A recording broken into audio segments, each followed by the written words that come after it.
नमस्कार सुदर्शन न्यूज में आपका स्वागत है। मैं मुकेश कुमार और आप देख रहे हैं जवाब तो चाहिए। जवाब तो चाहिए में आज हम बात करेंगे कांग्रेस की हिंदू घृणा और सनातन विरोधी मानसिकता की।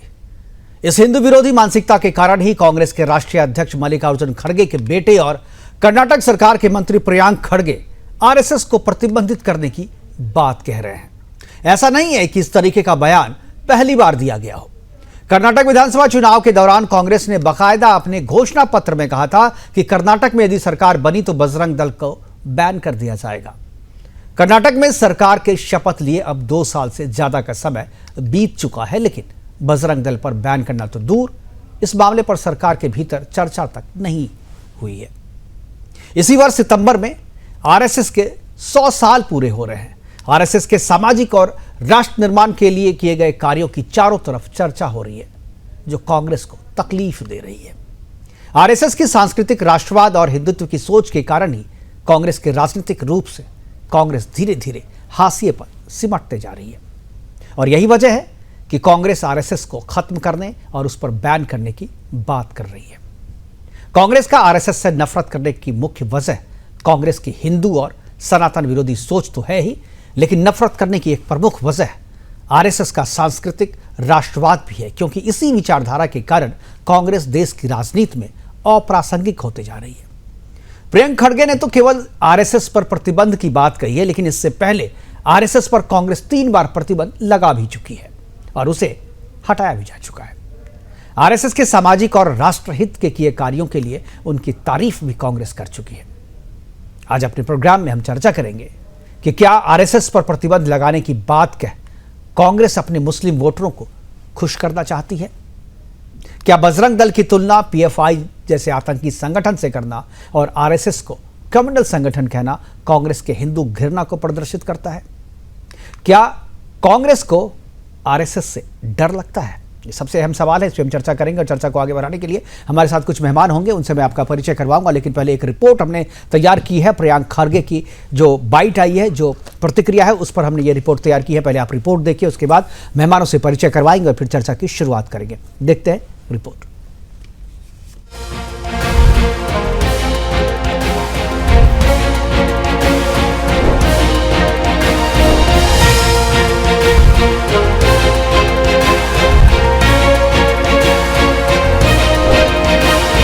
कांग्रेस के राष्ट्रीय अध्यक्ष मल्लिकार्जुन खड़गे के बेटे और कर्नाटक सरकार के मंत्री प्रियांक खड़गे एक बार फिर विवादों के केंद्र में हैं। उन्होंने कहा है कि हम सत्ता में आए तो आरएसएस को खत्म कर देंगे, और वो यही नहीं रुके। उन्होंने आगे कहा कि हम पिछली बार बैन हटाकर पछता रहे हैं, लेकिन इस बार केंद्र में सरकार बनी तो कानून बनाकर आरएसएस को पूरी तरीके से बैन किया जाएगा। लेकिन सवाल सिर्फ बयानों का नहीं, सवाल मानसिकता का है। यह मानसिकता कोई नई नहीं है।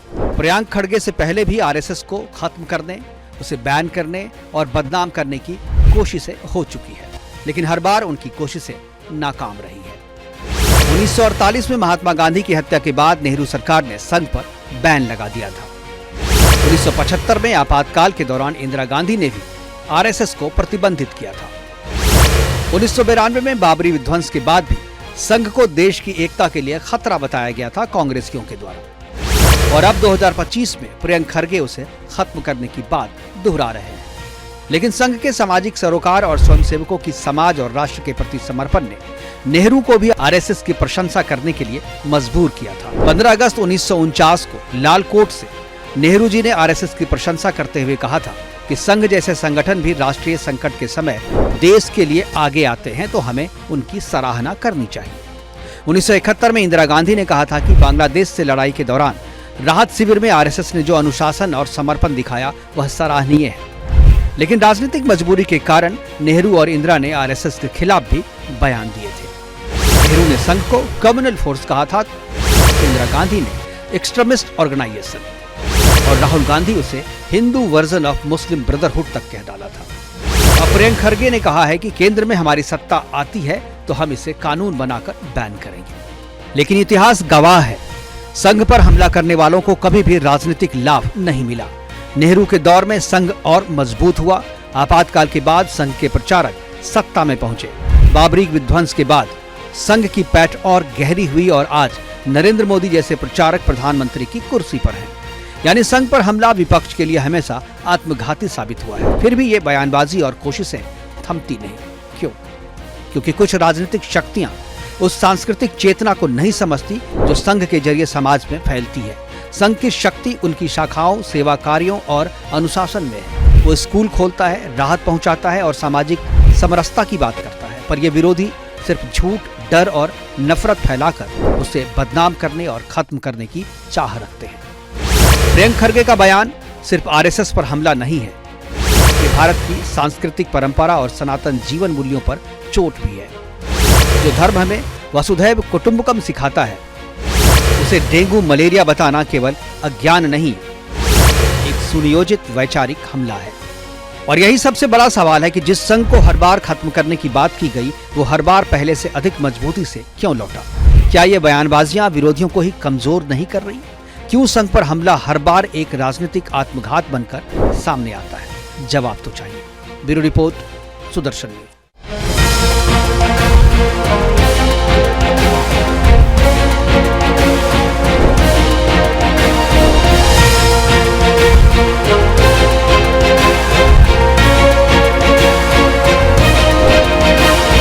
Is Congress thinking to ban this if at all it comes to power next time, sir? We will see. It's not the first time they will be banned, right? Weren't they banned during, didn't Sardar Patel ban them? Then they went and fell at his feet. They pleaded, no, we will follow the law of the land. After that, Indira Gandhi ji banned it. Again they went and said, no, we will cooperate, we will follow the law of the land. There cannot be one law of the land for the rest of the country and for one organization like this. Will Congress looking to ban it? We'll see. Like I said, whatever we have to do within the ambit of the constitution, within the ambit of the laws. We can't behave like them, no? तो RSS को ban करने की साजिश कोई पहली बार नहीं हो रही है, इससे पहले भी हो चुकी है और तीन बार बैन भी किया जा चुका है और बैन हटाया भी जा चुका है। करेंगे चर्चा, और चर्चा ये भी करेंगे कि क्यों कांग्रेस को बार बार आरएसएस को बैन करने या खत्म करने की बात कहने की जरूरत पड़ती है और क्यों कांग्रेस चाहती है कि कांग्रेस आरएसएस जो है वो खत्म हो जाए।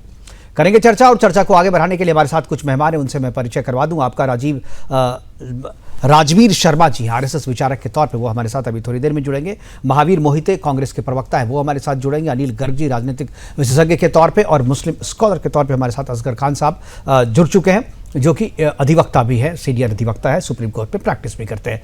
चर्चा की शुरुआत जो है मैं असगर खान साहब आप ही से करना चाहूँगा। बहुत बार आपसे चर्चा के दौरान भी आपने कहा कि आरएसएस जो है वो आतंकी संगठन जो कांग्रेस कहती है, आपने उसका समर्थन किया है। और आज जो प्रियंक खड़गे कह रहे हैं कि भाई इसे पहले भी बैन किया जा चुका था, अब बैन किया जाना चाहिए और कानून सम्मत हम बैन लगाएंगे जब सरकार उनकी केंद्र में आएगी। हालांकि केंद्र में आने की संभावना जो है नगण्य है, लेकिन फिर भी कह रहे हैं तो उस पर चर्चा तो होनी चाहिए कि आखिर क्यों कह रहे हैं वैसा। आपको क्या लगता है कि जो कांग्रेस के प्रियंक खड़गे कह रहे हैं, यार इससे पहले भी जो आरएसएस के खिलाफ बैन किया गया है, क्या आपको लगता है कि कांग्रेस जो है वो आरएसएस से उन्हें डर लगता है?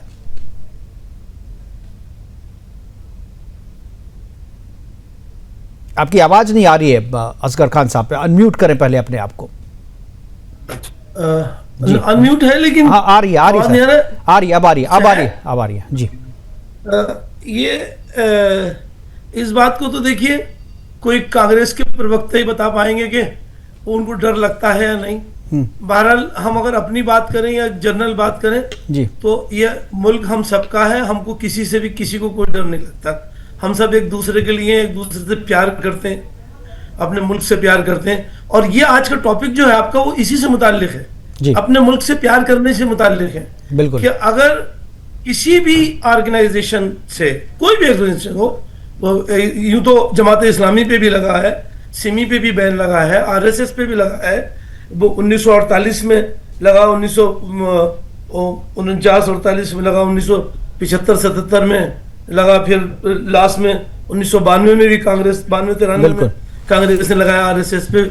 कभी भी अगर किसी ऑर्गेनाइजेशन से कोई भी हो, मैं उसका नाम लेके बात नहीं करना चाह रहा हूं, कोई भी ऑर्गेनाइजेशन हो, अगर उससे मुल्क को खतरा है, नेशन को हमारे खतरा है, या सेकुलरिज्म को खतरा है कि साहब सेकुलरिज्म की बुनियाद पर मुल्क में कोई खराबी आ जाएगी, तो उस पर बैन लगाया जा सकता है। अब तक आजादी से लेके ये कोई खास बात नहीं है, 42 ऑर्गेनाइजेशन पर बैन लग चुका है और ये सब वक्त के साथ साथ हालात के साथ साथ देखा जाता है। 92-93 में बाबरी मस्जिद की शहादत हुई तो उसके बाद आरएसएस पे बैन लगा, जमात इस्लामी पे लगा। और भी आप उसे शहादत क्यों कहते हैं? आप असगर खान साहब, आपसे बार बार आप लोग बाबरी मस्जिद की शहादत, इसमें शहादत वाली कौन सी बात है? शहादत क्यों कहा था? एक आक्रांता के द्वारा बनाया गया विवादित ढांचा अगर गिरा दिया जाता है तो शहादत कैसे हो गई? ढांचा नहीं था वो, बाबरी मस्जिद। सुनिए, मस्जिद उसमें कभी नमाज नहीं पढ़ी जाती थी, वर्षों से दशकों से नमाज नहीं पढ़ी जाती थी, और नमाज जहां नहीं पढ़ी जाती है वो इस्लाम के मुताबिक मस्जिद नहीं है। आप अगर सुने ही नहीं तो लोगों तक बात नहीं पहुंचेगी। जब कोई सवाल करे तो उसका जवाब भी सुन लीजिए। वो मेरा नाम असगर खान है, हमें नहीं मालूम कि आपके लिए क्या था। हमारे लिए वो बाबरी मस्जिद इबादत की जगह थी, इबादतगाह थी, इबादतगाह है और ताक़यामत इबादतगाह रहेगी। जमीन से आसमान तक वो मस्जिद थी और मस्जिद रहेगी। ये हमारा मानना है, हम आपके लिए नहीं कह रहे हैं, आपका मानना। तो अब आप थोड़ी देर में जब आप कहेंगे कि मैं ये देश संविधान से चलता है, कोर्ट के, सुप्रीम कोर्ट के फैसले को हम लोग मानते हैं, तो ये सारा नाटक है। इससे पहले जो कह रहे थे आप, नहीं, अब क्या है, सुप्रीम कोर्ट ने विवादित ढांचा माना, फैसला दे दिया, राम मंदिर वहां पर निर्माण हो गया। आप अगर आज भी उसे मस्जिद मानेंगे, फैसले की बात कर रहे हैं तो बताइए ना, कोर्ट के फैसले ने क्या कहा? नहीं, आप अगर आज भी उसे मस्जिद मानेंगे, आज भी कहेंगे शहादत होगा, तो फिर आप कौन से भाईचारे की बात कर रहे हैं? आप क्या चाह रहे थे? आप चाह क्या रहे हैं असगर खान साहब? आप चाह क्या रहे हैं? आप बोल क्या रहे हैं? ये तो आप बताएंगे आप क्या चाह रहे हैं। नहीं, आप जिस तरीके से बात कर रहे हैं, आपके इस्लाम में मस्जिद तो वही है ना जहां पर इबादत होती है, जहां पर नमाज पढ़ी जाती है। बाबरी ढांचे पे जो विवादित ढांचा था बाबरी, उसमें नमाज दशकों से नहीं पढ़ी जा रही थी, दशकों से नहीं पढ़ी जा रही थी। वो एक विवादित ढांचा था, केवल वो राम मंदिर को तोड़ करके बनाया गया था। इतिहास गवाह है इसके, सारे सबूत उसके हैं, और कोर्ट ने उसे मानते हुए फैसला दिया था। आप फिर से वो कर रहे हैं, लेकिन फिलहाल चलिए इस पर, फिलहाल इस पे अब नहीं करते, ये लंबा चलेगा। के लिए बता रहा हूं, वो जमीन से आसमान तक मस्जिद होती है। आप वहां नमाज पढ़ने से नहीं, आपको तो जानकारी, मैंने बहुत सारे इस्लाम के जानकार लोगों से मैंने बात की है, और इस्लाम के जानकार, मैं एक बता दूं, मैं बिहार का एक उदाहरण देता हूं, मैं आपको एक उदाहरण देता हूं। अब असगर खान साहब, मोती मिल है बिहार में, मुजफ्फरपुर के पास मोती मिल, चीनी मिल है, वहां उसके भीतर में एम्प्लॉय के लिए एक मस्जिद बनी हुई थी। जब मोती मिल चल रहा था, चीनी मिल था, तो वहां पर लोग जाते थे नमाज पढ़ने के लिए, लेकिन चूंकि मिल बंद हो गया, एम्प्लॉय नहीं रहे, तो वो मस्जिद जो है वहां पर कोई नहीं जाता, उसमें झाड़ फानूस और पेड़ पौधे हो गए, जंगल हो गया वहां पे, और उसको जो भी वहां इस्लामिक इसका मौलवी थे बोले कि नहीं, वो आप जहां पर नमाज नहीं पढ़ी जाती है वो मस्जिद नहीं है हमारी, और उस पर किसी भी तरीके को मस्जिद मानने से इनकार किया था। और मैंने बहुत सारी जगहों पे लिखा हुआ है, बहुत सारी जगहों से लोगों ने बात करी है, तो इसलिए मैं उसको नहीं मानता। जो इस्लाम के जानकार हैं वो इसे कभी नहीं मानते।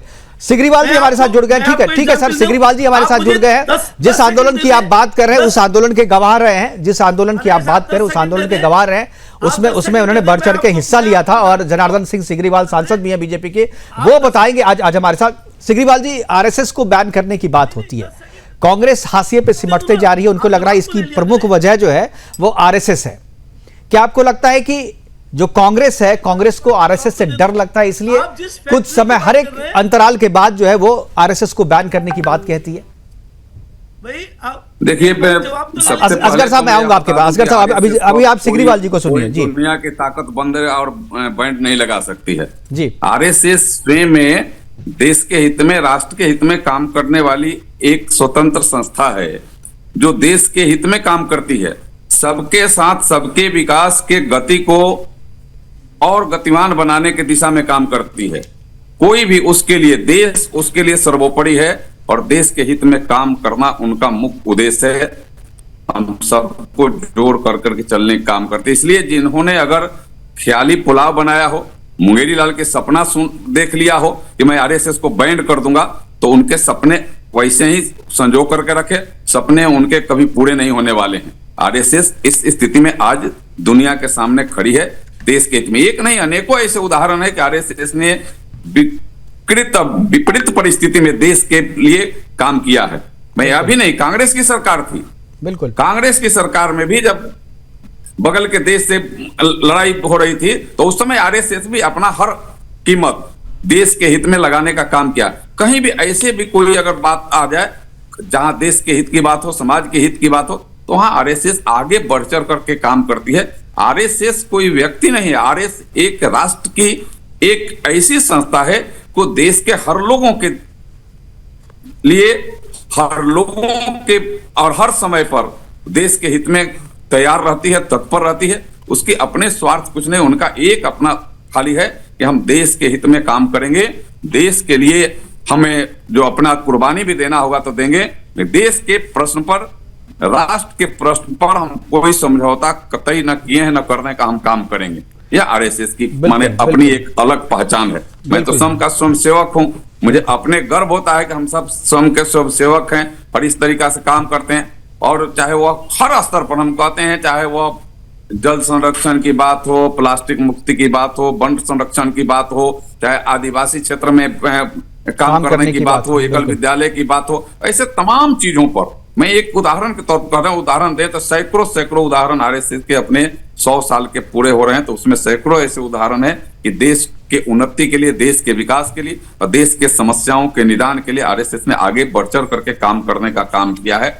महिला सुरक्षा की बात हो, युवा सशक्तिकरण की बात हो, अखिल भारतीय विद्यार्थी परिषद के माध्यम से युवा नेतृत्व की बात हो, यह तमाम चीजें संघ के माध्यम से देश में होते रहा है और आगे भी होते रहेगा, यह मुझे पूरा का पूरा विश्वास है।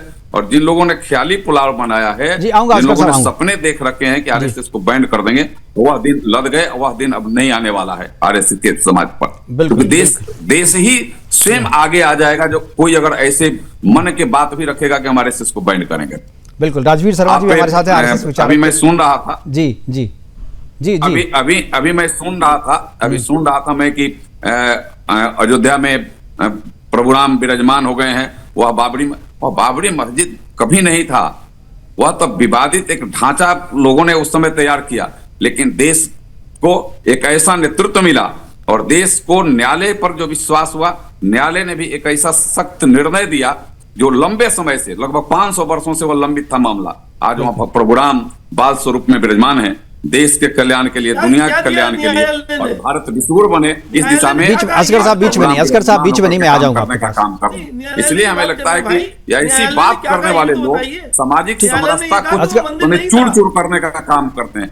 ऐसे बात भी नहीं करना चाहिए समाज में रहने वाले लोगों को कि हमें अयोध्या विवादित ढांचा की बात थी। हम लोग तो उसके एक कार सेवक, बिल्कुल मुझे याद है गर्व है। बिल्कुल, हम कार सेवक के रूप में उस विवादित ढांचा जो था, उस विवादित ढांचा, उस मलबे को हटाने में, साफ करने में एक सेवा करने का काम हम लोगों को मिला है। और यह विवादित ढांचा ऐसा ही लोग जो बात करने का, उनके समाज के लोग भी स्वीकारते हैं कि वहां कभी नमाज अदा नहीं किया गया, कभी नमाज अदा जहां नहीं किया गया, वह कैसे मस्जिद की बात तो कर सकते हैं? बिल्कुल, मस्जिद वह कभी था भी नहीं, पहले से भी प्रभु राम के वहां पूजा अर्चना होते रही है। पहले भले वह प्रभु राम को वर्षों तक वह तंबू में रह करके, छोटे जगहों पर रह करके उनकी पूजा होते रही, लेकिन प्रभु राम की कभी पूजा वहां बंद नहीं हुई है और कभी वहां नमाज नहीं पढ़ा गया। यही बात मैं असगर खान साहब को समझाने की कोशिश कर रहा था, लेकिन असगर कभी नहीं पढ़ा गया। बिल्कुल मंदिर के वहां जगह की खासियत है। बिल्कुल, असगर साहब मैं आऊंगा, हमारे साथ और भी जो दो मेहमान हैं, पहले उनकी बात सुन ले, फिर उसके बाद आपके पास आएंगे। राजवीर शर्मा जी हमारे साथ हैं, आरएसएस के विचारक हैं। राजवीर जी, जो राहुल गांधी, अभी तो प्रियंक खरगे कह रहे हैं, लेकिन इससे पहले राहुल गांधी ने मुस्लिम ब्रदरहुड से तुलना की थी आरएसएस की, आतंकवादी संगठन से आरएसएस की तुलना, और जो आरएसएस के लोग हैं उन पर इस तरीके के अपने शासनकाल में इल्जाम लगाना, ये भी बहुत सारी चीज़ें आरएसएस ने देखा है। 100 वर्ष पूरे होने वाले हैं और 100 वर्ष में हम अभी अपने जो एक विंडो है उसमें दिखा भी रही कि 100 वर्षों में 100 बड़े काम जो है, हालांकि लाखों काम है, हजारों काम है, लेकिन 100 बड़े काम आपको दिखा रहे हैं। क्या आपको लगता है कि मुस्लिम ब्रदरहुड से तुलना करना ये कांग्रेस का डर है, या एक तरीके से जो कहे जो मुस्लिम वोट बैंक को अपनी तरफ करने के लिए कांग्रेस को लगता है कि आरएसएस को जब तक आप बैन करने की बात नहीं करेंगे, खत्म करने की बात नहीं करेंगे, तब तक जो है मुस्लिम वोटर कांग्रेस के साथ जुड़ा हुआ नहीं रहेगा? क्या उनकी ये मजबूरी है आरएसएस को बदनाम करने की या बैन करने की, क्योंकि आरएसएस की तारीफ भी कांग्रेस कर चुकी है? राजवीर जी। नहीं, मुझे लगता है कि ये जो सवाल आपने उठाया है जी, इससे पहले हम कांग्रेस की और कांग्रेसियों की मानसिकता को थोड़ा सा पढ़ें जी।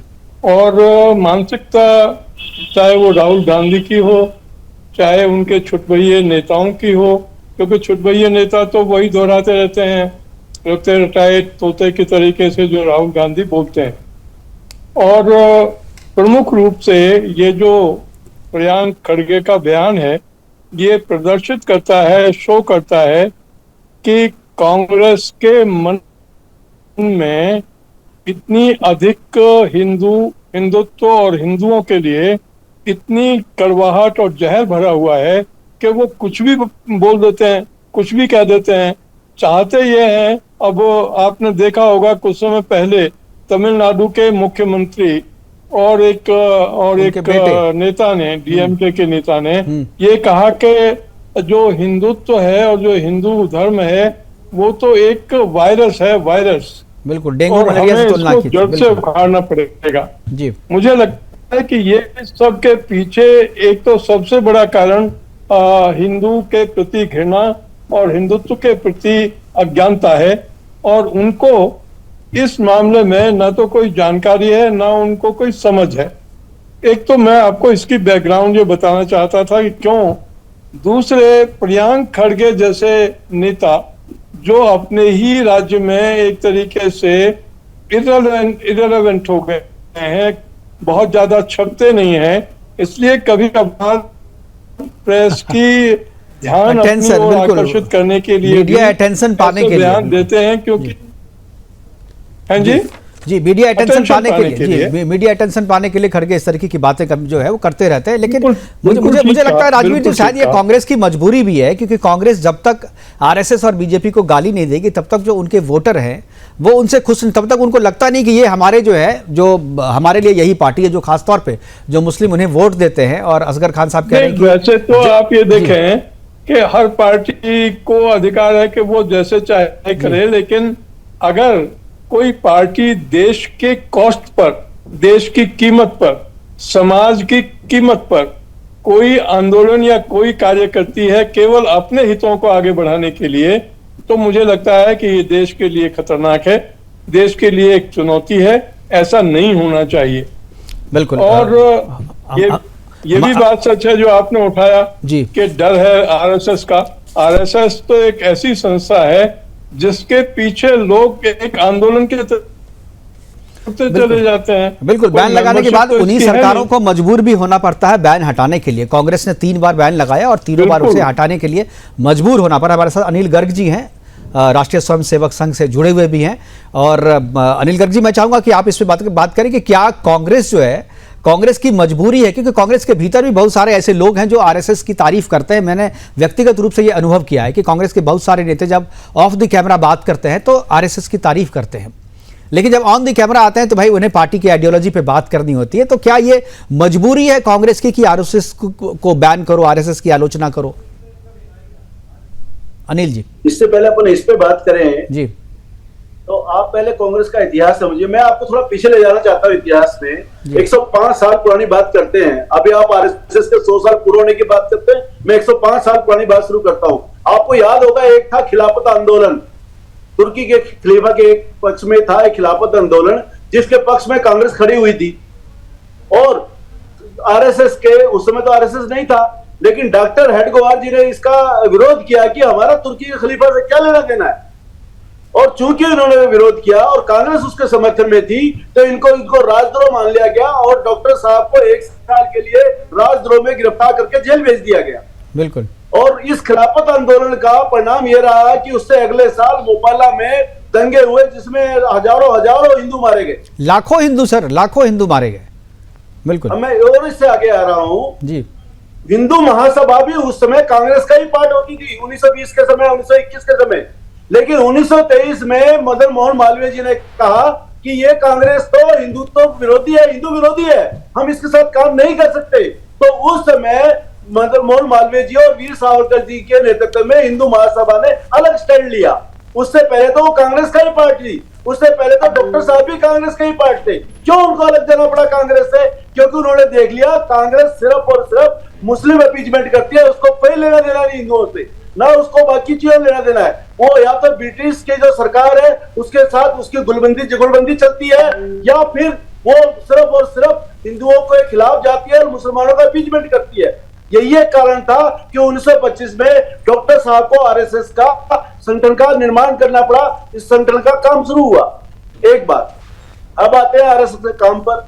आप मुझे ऐसे बताइए 1947 से पहले या 1947 के समय से लेकर आज तक ऐसी कोई राष्ट्रीय आपदा आई हो देश में जहां पे स्वयं सेवक आपको नाव खड़ा मिला हो? 1947 के बंटवारे के समय अभी हमने हाल के दिनों में सबसे लेटेस्ट आप कोरोना के दौरान आप देखेंगे आरएसएस के लोगों ने, आरएसएस के कार्यकर्ताओं ने किस तरीके से कोरोना के दौरान काम किया और समाज के हर वर्ग तक, जहां तक नहीं सिस्टम पहुंच पाता था किसी भी राज्य में, वहां तक आरएसएस के लोग गए और समर्थन किया। उन्होंने हर तरीके से मदद की। हमारे साथ कांग्रेस के प्रवक्ता वाचस्पति जी द्विवेदी जी भी जुड़ गए हैं, उनसे भी बात करेंगे, लेकिन वक्त हो चला एक छोटे से ब्रेक का। ब्रेक के बाद वापस आएंगे तो कांग्रेस के प्रवक्ता और जो असगर खान साहब बोलना चाहते हैं उनसे भी बात करेंगे, और हमारे साथ सिग्रीवाल जी बने हुए उनसे भी बात करेंगे। लेकिन चर्चा कर रहे हैं कि आरएसएस को मिटाने की जो कसम कांग्रेस के नेता लगातार खा रहे हैं, मैं उन्हीं पे चर्चा कर रहे हैं। और हमारे साथ जो मेहमान हो बने हुए हैं वापस हमारे साथ चलेंगे। वाचस्पति द्विवेदी जी हमारे साथ जुड़ गए कांग्रेस के नेता के तौर पे। द्विवेदी जी, आपसे मैं जानना चाहूंगा कि क्यों कांग्रेस ये चाहती है कि आरएसएस खत्म हो जाए, आरएसएस जो है उस पर बैन कर दिया जाना चाहिए, क्योंकि आरएसएस से इतना डर जो है कांग्रेस को कहां लेकर के जाएगी? आप लोग इतना डर क्यों लगता है आरएसएस से, जबकि आपका जो मुकाबला तो बीजेपी से है, फिर कांग्रेस से क्यों डर लगता है आपको, आरएसएस से क्यों डर लगता है? मुकेश जी नमस्कार, और आप सभी को अपने साथियों को बहुत आदरपूर्वक नमस्कार। बिल्कुल सही जो आप कह रहे हैं उससे थोड़ा मेरा मतांतर है जी। कांग्रेस और जैसा कि अभी बताया हिंदू महासभा और जो हमारे यहाँ सेवा दल है, जो आरएसएस सॉरी, और हेडगेवार जी और आरएसएस जो हमारा सेवा दल है वो के दोनों लोगों ने मिलके बनाया, और उसमें आरएसएस भावना अलग थी, हिंदू महासभा से निकल के बनी। कभी भी कांग्रेस उस समय, आपकी आवाज जो है बीच में रुक जा रही है वाचस्पति। हमारे साथ थी लखनऊ के अधिवेशन में सर आप इतिहास भूगोल सर सबको पता है, इतिहास भूगोल सबको पता है सर। मेरा जो सवाल है कि प्रियंक खड़गे या आप या कांग्रेस बैन क्यों चाहती है? कौन सा ऐसा काम है आरएसएस का जिसको लगता है कि कांग्रेस जो है वो पसंद नहीं करती है? किस वजह से आप लोग चाहते हैं कि आरएसएस पे बैन चाहते हैं? किस वजह से चाहते हैं? लोगों को जरा वजह बताइए, साफ कीजिए। बाकी इतिहास भूगोल सबको पता है जी।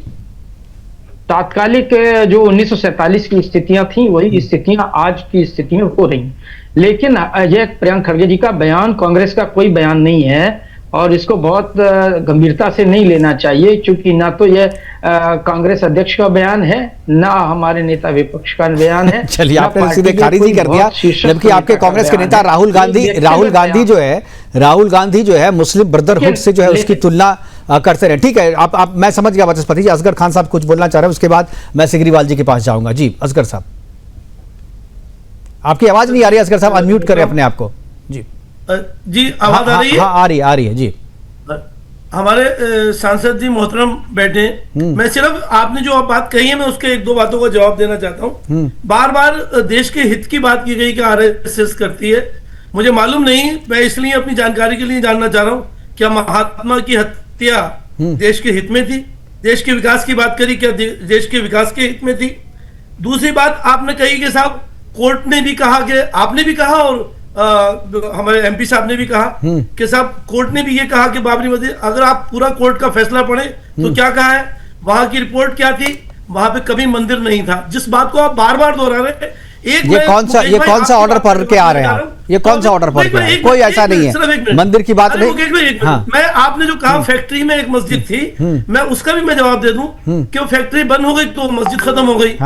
भाई हम रास्ते में जाते होते हैं, कितने ढाबे हैं जिनमें नमाज का बाकायदा इंतजाम होता है, और वो जब ढाबे अगर खत्म हो जाएंगे तो नमाज की जगह भी खत्म हो जाएगी। वो मस्जिदें नहीं होती, वो नमाज का एक इंतजाम। भाई साहब बाकायदा मस्जिद बनी हुई थी सर, बाकायदा मस्जिद बनी हुई थी, मैं उसकी बात कर रहा हूँ। किसी ने फैक्ट्री में अगर किसी ढाबे में अगर उसका इंतजाम कर लिया तो वो नहीं है। अब हमारे लोग, आप लोग क्या है भाई, चाहे हमारे एमपी साहब हो या हमारे शर्मा जी हो आरएसएस के हैं, ये तो वही कहेंगे जो इनको ट्यूशन देके भेजा गया है। मैं तो वो बात कहूंगा जो सही है। हम किसी पार्टी के लिए ट्यूशन में गलत बात बताई जाती है आपके हिसाब से? चलिए ठीक है, आपने पूछ लिया। अब जनार्दन सिग्रीवाल जी सुन रहे हैं आपकी बात को, सांसद जी सुन रहे हैं, हिमायत कर रहे हैं। नहीं ठीक है, आपने सवाल उठाया ना, एक बार जवाब ले लीजिए। आप आरएसएस के यहाँ पे बैठे हैं, फिर वक्ता इनसे मालूम कीजिए कि ये मुल्क के झंडे को क्यों नहीं मानते हैं। हमारे तिरंगे की भाई क्यों नहीं मानते भाई? सब मानते और कब हैं। अगर- ये आपको लगता है कि नहीं मानते हाँ, मानते हैं? हैं। ठीक है, ठीक है, चलिए आपने सवाल पूछ लिया सर, हो गया। अब समय सर, समय की बाध्यता है, समय की बाध्यता है, सबका समय लिमिट है सर। प्लीज असगर साहब प्लीज। सच्ची बात कह देता है तो आप पार्टी से जोड़ देती है, कांग्रेस का है, समाजवादी का है। ठीक है, चलिए अब जवाब ले लीजिए सिग्रीवाल जी, सिग्रीवाल। और मुसलमान कहता है तो वो क्रिमिनल हो जाता है। देखिए हमको लगता है कि जिस विद्यालय में भाई साहब ने पठन पाठन किया ना, वो विद्यालय ही गलत है। हम लोगों को जानकारी की बात नहीं है। जो लाइन पर है ना, लाइन में कहीं नहीं लिखा हुआ कि वहाँ बीच में नहीं, असगर साहब बीच में नहीं, प्लीज बीच में नहीं। मंदिर तो था ही। मैंने बताया इनको कि वहाँ आज तक प्रभु राम अपने पूर्ण स्वरूप में वहाँ विराजमान हैं। जब प्रभु राम का भव्य विशाल मंदिर नहीं भी बना था तो वहाँ तंबू में ही सही, लेकिन प्रभु राम के वहां पूजा होते थे, अर्चना होते थे। इनकी सरकार, कांग्रेस की सरकार भी केंद्र में थी, तब प्रभु राम के वहां पूजा होती थी। बिल्कुल। आज तो स्वयं अपने उस स्वरूप में आज खड़े हैं जिससे देश का और दुनिया का कल्याण आज कर रहे हैं प्रभु राम। हमको लगता है कि गलत बात कहीं भी नहीं कहना चाहिए। हम सब समाज में, और आज आपकी बात पूरे देश स्तर पर लोग सुन रहे होंगे, इसलिए कभी भी रिपोर्टिंग ऐसे नहीं करना चाहिए। किस जजमेंट में आपको लिखा हुआ है कि वहां मंदिर कभी नहीं था? कोई जजमेंट नहीं है, कोई बात नहीं है। और आप कह रहे हैं कि हम लोग पढ़े पढ़ाए नहीं हैं। आप रटे रटाए लोग हैं। हम लोग तो पढ़ करके जानकारी से आए हैं, आप रट करके आए हैं कि यही हमको बोलना है। आप पता ना आपको कांग्रेस से क्या लेना है देना है। और अभी एक कांग्रेस के नेता सीधे कह रहे थे कि उनके बात को हम लोग बहुत हल्का लेते हैं, बात भी नहीं होता है। और ऐसे बात भी नहीं करना चाहिए। उनको कभी लगता है कि कवरेज माइलेज के लिए भी ऐसे कुछ नेता कुछ बात बोल देते हैं, कभी किसी से तुलना, कभी किसी से तुलना। अरे संघ की तुलना अगर करना है तो राष्ट्र के प्रति समर्पित अपने मन को, तन को, भाव को करिए, तब संघ से तुलना कर सकते हैं। राष्ट्र के प्रति समर्पण तो भाव पहले अंतर आत्मा में लाइए। अंतरात्मा में अगर आपको भाव नहीं होगा तो आप संघ को समझ भी नहीं पाइएगा। और संघ को जब समझ लीजिएगा तो कभी भी संघ पर कोई टीका टिप्पणी नहीं करिएगा। संघ कोई टीका टिप्पणी करने का जगह नहीं है। संघ राष्ट्र निर्माण का है, राष्ट्र का नव निर्माण की संस्था है। और वह हर परिस्थिति में, विकट से विकट परिस्थिति में भी राष्ट्र के सामने, राष्ट्र में आए कोई समस्या हो उसके निदान के लिए एक एक स्वयंसेवक अपने जान कुर्बानी पर, जान हाथ हथेली पर रख करके इस देश की रक्षा, इस देश की सेवा के लिए लगातार लगे हुए लोग हैं। यह हमें लगता है कि हमें गर्व है इस बात के लिए कि हम ऐसे आज संघ के माध्यम से आज देश का जो कल्याण हो रहा है, देश में ऐसे ऐसे चीजों पर हर क्षेत्र में, चाहे वह जुआ के क्षेत्र हो, हमारे बहनों का क्षेत्र हो, चाहे वह गरीब का क्षेत्र हो, चाहे वह एकल विद्यालय के माध्यम से दूर दराज आदिवासी हमारे भाई बहन रहते हैं, वहां उनके कल्याण का क्षेत्र हो, ऐसे सारे चीजों को आप अगर देखेंगे तब आपको लगेगा कि संघ क्या है। संघ कोई साधारण बात नहीं है। आरएसएस खाली लिखा हुआ भले 3 लाइन में है, लेकिन उसका विस्तार सैकड़ों हजारों कोसों में फैला हुआ है। उसका विस्तार, उसका आंतरिक भाव जो है वह काफी गंभीर है। उसको जानने की आवश्यकता है। बिल्कुल। और सबको और जो कमेंट्स कर रहे हैं उनको मैं कह रहा हूं, 1948 की बात कह रहे थे, यह हमें लगता है कि उनके यह भ्रम की बात है। वहां कहीं भी कोई ऐसा नहीं कि संघ पर, तो उस समय उनको बेचैनी था कि संघ पर प्रतिबंध इस नाते लगा दे, तो हटाया क्यों उन्होंने? हटाने की भी जरूरत नहीं थी, लेकिन वही प्रतिबंध लगाए। वही अपने आप से जब उनको ज्ञान हुआ कि नहीं हमने गलत कर दिया तो हटा भी लिया उन्होंने।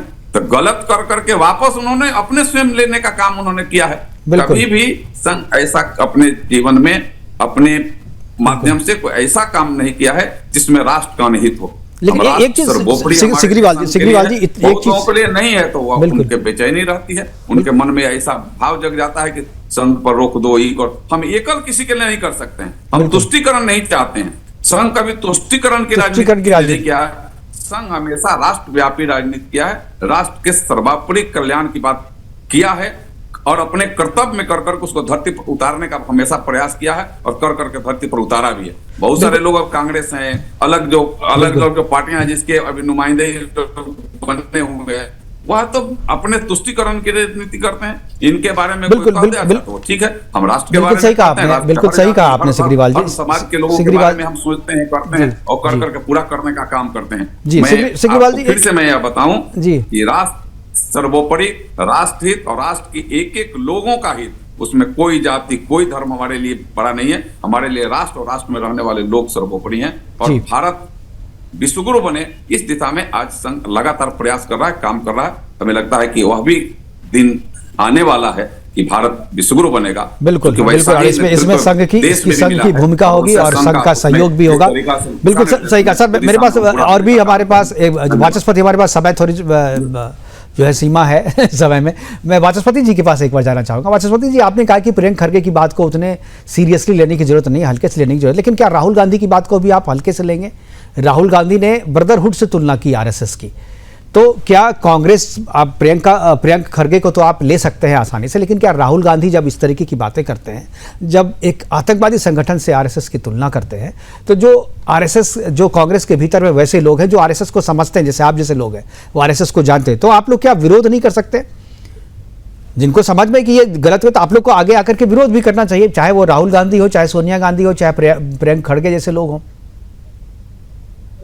देखिए मुकेश जी, आरएसएस का इस देश को निर्माण में बहुत बड़ा योगदान है, इसको नकारा नहीं जा सकता। और हमेशा आपदा के समय में आरएसएस ने जाति भेद, लिंग, ये सबको न देखते हुए किया।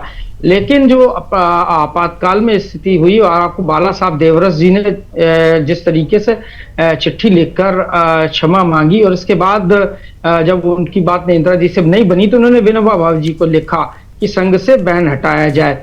तो ये एक बात रही। जब वो बात नहीं बनी तो इसके बाद आप KR मलकानी जी की किताब पुस्तक उठा के देखिएगा, उसमें ये इसका विस्तृत विवरण है।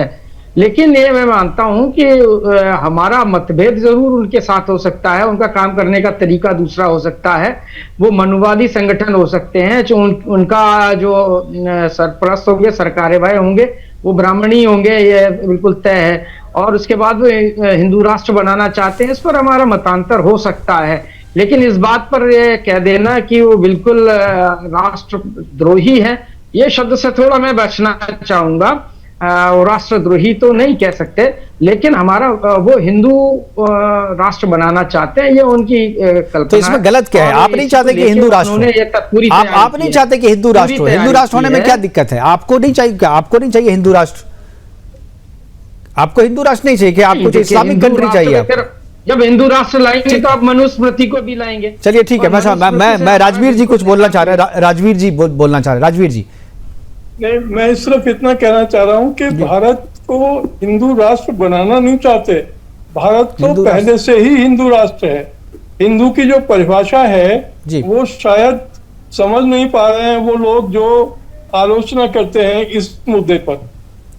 बिल्कुल, कोई भी व्यक्ति, कोई भी नागरिक जो हिंदुस्तान में रहता है, हिंदुस्तान के प्रति वफादार है और हिंदुस्तान के लिए काम करता है, वो हिंदू है। हिंदू है, बिल्कुल बिल्कुल सही बात है। इस विस्तृत परिभाषा को जो समझेंगे उनको हिंदुत्व से या हिंदू राष्ट्र से कोई सवाल नहीं होगा, उनसे कोई नफरत नहीं करना। समय की कमी में आखिरी कमेंट के लिए अनिल गर्ग जी के पास जाऊंगा, वो कुछ बोलना चाह रहे थे। हमारे पास 10 सेकंड का समय है। अनिल जी। मुकेश जी, मैं ये कहना चाहता हूँ, जो देश प्रेम, देशभक्ति का मास्टर कर चुके हैं जो लोग, और जो लोग पहली नर्सरी पास नहीं कर पा रहे, जो नर्सरी पास नहीं कर पा रहे, वो लोग राष्ट्र स्वयं सेवक के जिन्होंने मास्टर कर चुके इसमें, उनकी ना मनोभाव पढ़ सकते हैं, ना उनका काम समझ सकते हैं, सिर्फ उनकी आलोचना भर कर सकते हैं।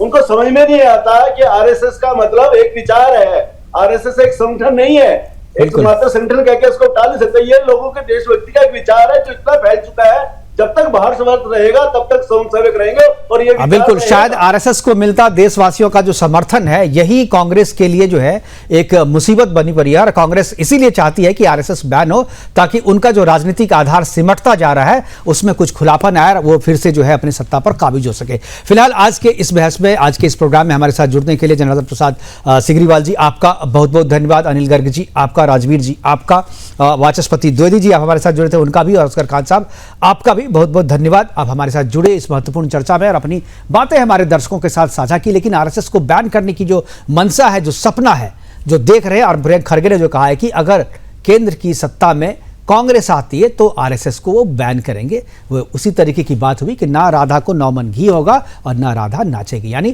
कांग्रेस को ना कभी सत्ता मिलेगी और ना कभी वो आरएसएस पे बैन लगा पाएगी। फिलहाल अभी के लिए इतना ही, दीजिए इजाजत, नमस्कार।